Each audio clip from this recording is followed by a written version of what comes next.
All right, this here Pucona. I'm down here with some folk at the Fool and Horses, doing a little bit of vibration right here, right now on how this is going to rectify a lot of these issues that we're dealing with as communities, like general communities. All of us have got to come together, be together to get more better. I was surprised. I came down to an event I wasn't expecting to. I didn't see Winnipeg Alternative Media here, so I thought I would cop a little video. So I want to let my man here give you a little introduction as to what they got going on. Well, this is a series of events that was the brainchild of some people at Transition Winnipeg. Transition Winnipeg is part of the global transition towns movement, which are communities that are working to move us to a fossil fuel free future. All right? So in order to do that, we have to plan it. That means that we've got to break it down. And how can you make a community function without fossil fuels? Yeah. So Transition Winnipeg has created an energy descent action plan, and it's got chapters to it. We got a chapter on the economy, a chapter on energy, a chapter on food, transportation. And so we created these idea jams that are occurring in the next 2 weeks. We had one last night, this is the second one, going through those topics. So we're moving, we did economy and social enterprises yesterday.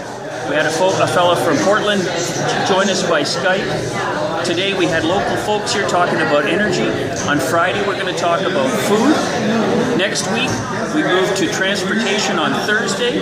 Perfect. And one more, the community and polity on the Friday. Right on. And then Saturday we wrap it all up with a workshop at the Union Center where we have an expert facilitator who's experienced this kind of thing who will help people with ideas. Hopefully we've generated some ideas through these weeks that will have ideas for social enterprises, and then this person and this activity hopefully will give people the tools and the expertise and some idea on how to create social enterprises. Right on. Beautiful. And your name was again? My name's Kurt Hall. I'm with Climate Change Connection. I work on climate change. Right on, brother. And I'm Tai Poo. Thank you so much for putting this thing together, brother. And we will catch with you soon, man. Is there an information link or a particular... transitionwinnipeg.ca. All right, y'all. All right, so transitionwinnipeg.ca, y'all get up on this, all right? Let's catch your bona fide vibes, man. Big up. All right, brother. Introduce, man. Reintroduce. All right. All right. Well, I'm James Magnus Johnston. This is Fools and Horses. Yeah. And we set up Fools and Horses. Which is a really fly space. Talk about it while we look at it. I don't deserve the credit. We've got 5 partners. It's an equitable share structure, and we want to do things differently here. We're trying to eliminate waste. Yeah. We want to offer really good products, and we also want to create a space for conversation, grassroots conversation about things that we need to get done, but just aren't getting done. Yeah, absolutely. And so with events like this, one of the reasons Fools and Horses exists is because Transition Winnipeg exists. Yeah. And Transition Winnipeg talks about this stuff, and we thought, okay, we need to develop sort of a hub for conversation around some of these themes of like getting off fossil fuels, Indigenous justice, all these themes that exist in Winnipeg, and that there's actually a lot of energy huge. But we need to kind of harness that energy and start getting stuff done. We gotta start doing stuff. There's been too much conversation, too much rhetoric, too much walking in the streets without actually coming back and building blocks. You know what I'm saying? Yeah. So these are the doers in this room, and we hope that some of the energy that we build here with this conversation will carry forward towards at least Saturday and beyond. Yeah. And we want to help anybody that has an idea to try and tackle some of these themes actually get started with solving some of these problems that we've identified. Right on, man. All right, y'all. So there you go. Fools and Horses. Y'all come down to Broadway. You check the vibes, man. Have a little conversation with my man right here. We'll get y'all connected and we'll get redirected, right? Right on. Big up, baby. Right on, man. Thank you so much, brother. Yeah.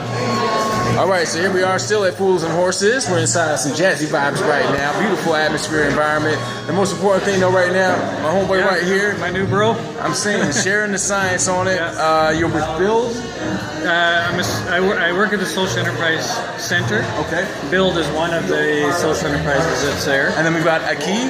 Aki Energy, Manitoba Green Retrofit, and a few others. Yeah. Perfect. All right. Now, how do people get a hold of you? There's a lot of people out there like myself living in rented spaces, dealing with landlords. We don't have the ability to enact the ideals that we, that we seem to share in common, right? So what you've done though is you've gone and you partnered up with the Aboriginal community. You're building huge industry with them, agricultural, energy, right? So how do people connect with you so they can be inspired into how they can do the same thing inside of their community? Well, I think come to the Social Enterprise Center. Check out any of our websites. You can Google Build, Manitoba Green Retrofit, Social Enterprise Center in Winnipeg. These are all easily findable, and there's lots of us there. I don't want anybody to think it's just me. I'm just the guy that they sent tonight. All right. Now, where do we go to get a hold of like some of the video footage and some of the archive materials? All of our websites. Okay. And I can send those to you as well to post up. But perfect. There's videos, with audio and everything. But it's interesting you talk about the rental situation, because what we have is landlords that own the building, and tenants who pay the bills. You got it. So why do they care? Yeah. So what do we do? There's no incentive, again, right? What we talked about tonight is we need to connect problems to problem solvers. One rule would change all that, and that's to require landlords to meet minimum efficiency standards by such and such date. Yeah. And they just got to do it. If you're in the business of renting, you will meet minimum efficiency standards. And now, what Manitoba Hydro or an efficiency utility can make that very easy to do by providing financing and even having people coming in to do a lot of the work. Right. Now, what kind of kickback have you guys bumped into? Like, you're coming in, you're solving problems. There's stupidity, right? They've got a really phenomenally inefficient systems to provide resources to these out of reach communities. You come in with a solution to provide those resources locally. How much of a fight is it? Like, how many people are these people that are involved with the stupid process trying to get in the way of your more efficient and local process? It's a big fight, and that's why we need people pushing in the direction of problem solvers and insisting that government be the vehicle by which problem solvers find it easy to get by. Now, with hydro specifically, they benefit from the inefficiency, as far as I can tell. Now, in the work that you're doing, do you have a different perspective of hydro and what it is that they're trying to accomplish, and how supportive are they of the work that you guys are doing with these communities? Well, I think they're supportive. There's some very good people there. I think they're supportive, though, because the government's passed legislation requiring them to be supportive. But it still leaves a mandate of Manitoba Hydro that was written in 1960. Dude.